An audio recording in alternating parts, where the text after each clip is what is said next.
अगर हम किसी एस्ट्रोलॉजर के पास जाते हैं, अपना टेबल दिखाते हैं, कुंडली दिखाते हैं, तो हम उनसे पूछते हैं कि सर बताइए कि हमारे लिए कौन सा काम सूटेबल रहेगा, क्या काम कर रहे हैं और क्या आगे फ्यूचर के लिए क्या कर सकते हैं। तो वो कुंडली देख के बताते हैं कि आपके साथ, वो बैकग्राउंड बताना शुरू कर देते हैं कि सर आपके साथ ये हुआ था, ऐसा मतलब कि आपने किया था, आपका ऑपरेशन हुआ था या आपके मतलब कि एक्सीडेंट हुआ था और ये चीज़ें हुई थी।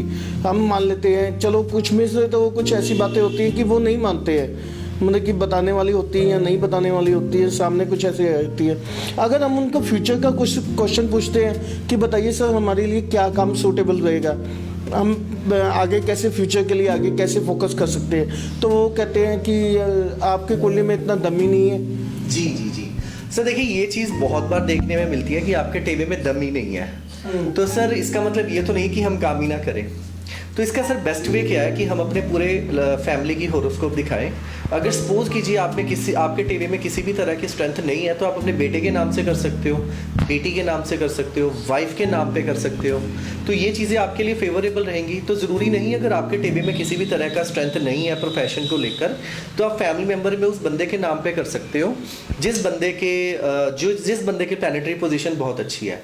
लेकिन सर इसका बेस्ट वे क्या है सर? सबसे पहले इसमें चीज़ है सर, हमें ये चेक करना पड़ता है कि आपका जो होरोस्कोप है सर, ये बिजनेस प्रोवाइडिंग होरोस्कोप है कि जॉब प्रोवाइडिंग होरोस्कोप है। सपोज कीजिए आपका होरोस्कोप जो है वो बिजनेस प्रोवाइडिंग होरोस्कोप है, तो आप बिजनेस पे जाइए।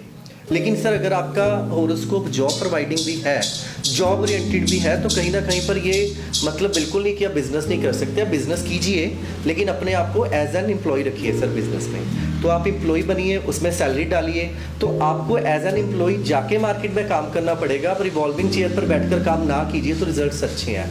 सर प्लैनेटरी पोजीशन हमें गाइड करती है कि हमें बनना क्या है। अगर आपका टेबा सर्विस प्रोवाइडिंग है तो आप अपने काम में खुद सर्विस प्रोवाइड कीजिए, एम्प्लॉय की बजाय खुद हर चीज़ में इन्वॉल्व होइए, तो रिजल्ट ज़्यादा अच्छे हो जाएंगे।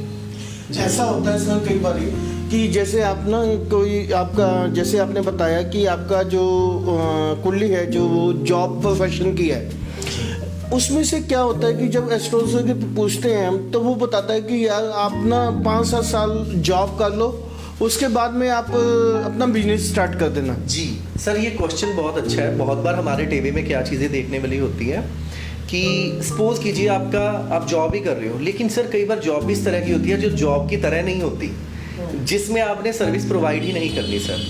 बहुत सारी जॉब ऐसी हैं जिसको हम इंटेलेक्चुअल जॉब कहते हैं, जैसे कि पांचवें घर की। अब पांचवें घर हमारी बुद्धि का घर है, हमारी कहीं ना कहीं पर बौद्धिक क्षमता को रिप्रेजेंट करता है सर। अगर सपोज कीजिए आपका पांचवा घर बहुत ज़्यादा स्ट्रांग है, तो वो ना तो सर आप जॉब में जाएंगे, ना बिजनेस में जाएंगे, आप इंटेलेक्चुअल प्रोफेशन में जाएंगे सर।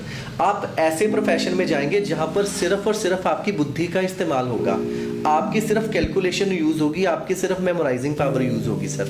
अगर कहीं ना कहीं पर आपका लगन और आपका पांचवा घर जो कि हमारी बौद्धिक क्षमता को रिप्रेजेंट करता है, लगन और पांचवा घर अगर आपके दोनों ही सही है, तो ज़रूरी नहीं आप बिजनेस कीजिए या जॉब कीजिए, आप किसी भी ऐसे प्रोफेशन में चले जाइए। आप डिज़ाइनिंग में जा सकते हो जिसमें डेली डिज़ाइनिंग रिक्वायर्ड है। लेकिन ये जितने भी डिज़ाइनिंग या इंटेलेक्चुअल के प्रोफेशन है, हमें कहीं ना कहीं पर पांचवें घर को पूरा फोकस करना पड़ेगा। अगर आपका सपोज कीजिए 5th हाउस वीक है, तो आप इंटेलेक्चुअल प्रोफेशन में मत जाइए। अब कोई भी सर्विस प्रोवाइडिंग का जो घर है वो 6th हाउस है। अगर आप सपोज कीजिए 6th हाउस आपका स्ट्रॉन्ग है, तो आप ऐसे काम में जाइए जिसमें आप सर्विस प्रोवाइड कीजिए।